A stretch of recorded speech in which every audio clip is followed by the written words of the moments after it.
Hey guys, BassGeek here, and today's video is a video I shot for someone else, but I guess they decided they just weren't going to use it, so I'm going to go ahead and put it out on my channel because there's a lot of good information. Now, it's a little more about sort of the summer jig fishing. Now, I do have a video coming out, and right now, guys, if you're not out there throwing a jig, you're missing a great jig or any sort of crawfish imitation bait. You're missing a great bite in the fall. Hope you enjoy this. It's got some really good information, and hopefully you can get a little more confidence in tossing a jig around.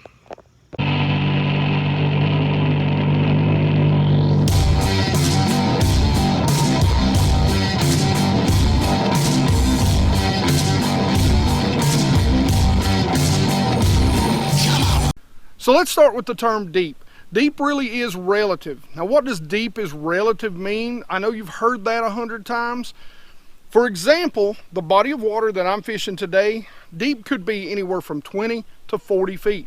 But if you're fishing a pond and that pond is 10 feet deep at its deepest, literally 5 to 10 feet could be deep for that particular body of water. When we talk about deep jig fishing, almost always the jig for me is the football head jig. Now, the great thing about that jig is, since deep is relative, it comes in a variety of different sizes that will allow you to fish any depth level you can imagine. A great place to find a variety of football jigs is Karl's Bait and Tackle Shop. You can find them in a variety of sizes and a variety of colors there. And by joining, you can make sure you save up to 30% off of a ton of different baits and gear. Some of the jigs you'll find there are the diesel jig or the heavy metal tungsten finesse football jig. The first question I know when it comes to jig selection is going to be about the color. Guys, keep it simple when it comes to color. 1.5 feet of water clarity, I'm going with black or black and blue. Anything above that, I'm going to bounce back and forth between two particular colors. A green pumpkin, which is more of a brown color, and a watermelon, which is more of a green color. I may even go with a color that's green pumpkin and watermelon, so green and brown mixed together.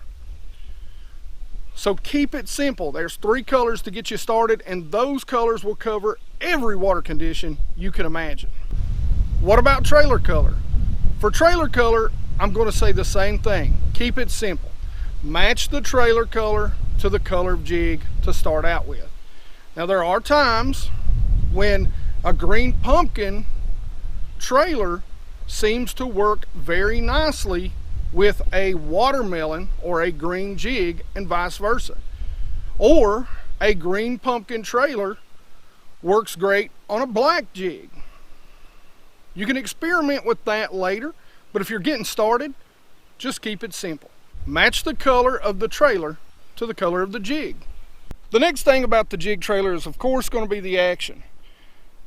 Early in the summer, when they first move out to their deep haunts, they're still going to be a little more active. So I'm going to go with something like the Vile Crawl, like a Rage Bug, the Grunt, something like that that's really going to get their attention. As the summer begins to warm and they get a little tougher to catch, I'm going to go with something that doesn't have near as much action. So like a Vile Bug, a Rodent from Strike King, or a Moab from Bass Munitions. Rod, reel, and line setup. So when it comes to the reel, I'm going to want anything that is 7.0, 7.3 to 1, 7.4 to 1, anything that's fast, because you're going to have a lot of line out. You're going to want to take a lot of line up when you make that cast to keep up with those fish. As far as the line itself goes, anything a 1/2 ounce or under, generally I'm throwing 15-pound fluorocarbon. Anything over a 1/2 ounce, I'm going to go with 20-pound fluorocarbon. Now, you can get away with braid, but the one thing that I would tell you, you're going to keep this bait down there in front of those fish for long periods of time. I want something that's as low in the visibility department as I can get.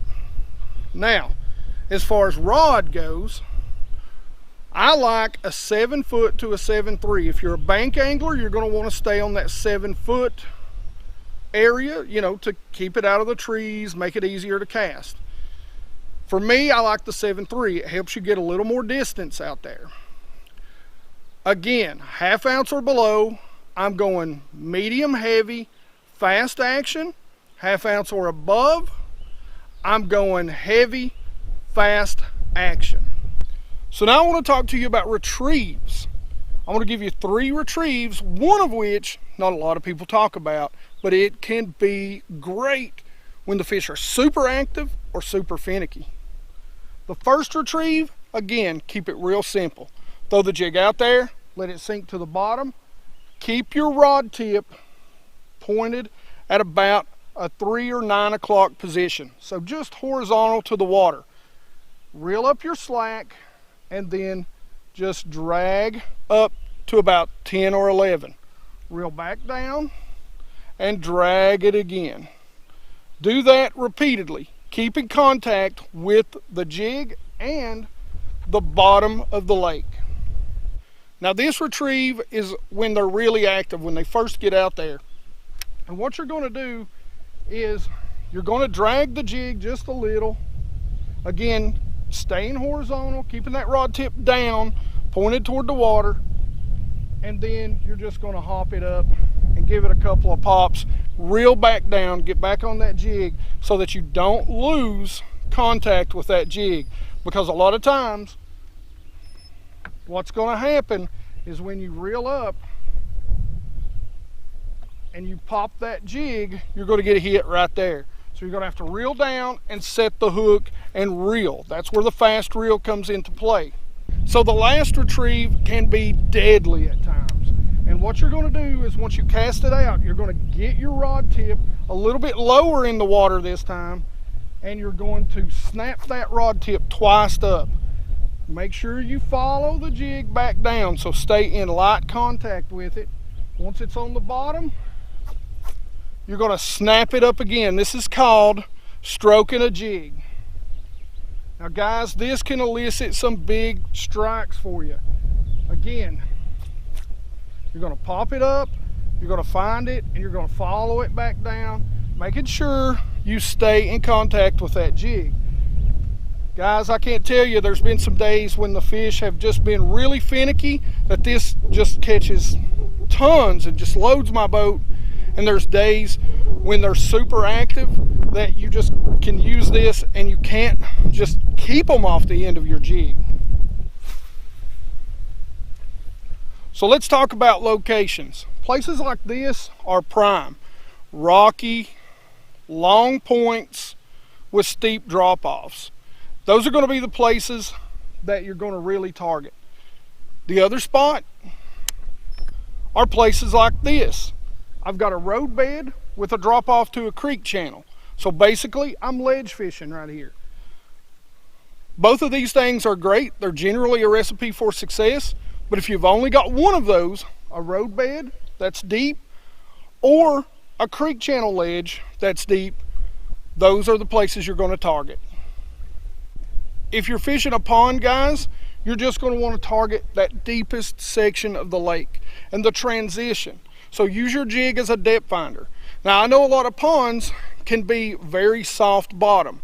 So you guys are really going to want to lighten that jig up. Really go with that tungsten style jig, something that's not going to sink up in that muck near as much. All right guys, I hope this helps you gain a little more confidence, especially throwing those jigs around in the summertime and in the early fall. You know, this really still carries over. Like I said, around the full moon, and we'll get more into that bite in another video later on, the fall can be a great time to throw a jig. Don't neglect it. Don't neglect using those crawfish imitations, especially around that first full moon in September. All right, as always, like it if you like it. Don't forget to subscribe. Make sure you guys ring that notification bell. Just check that little notification bell, and you guys rock.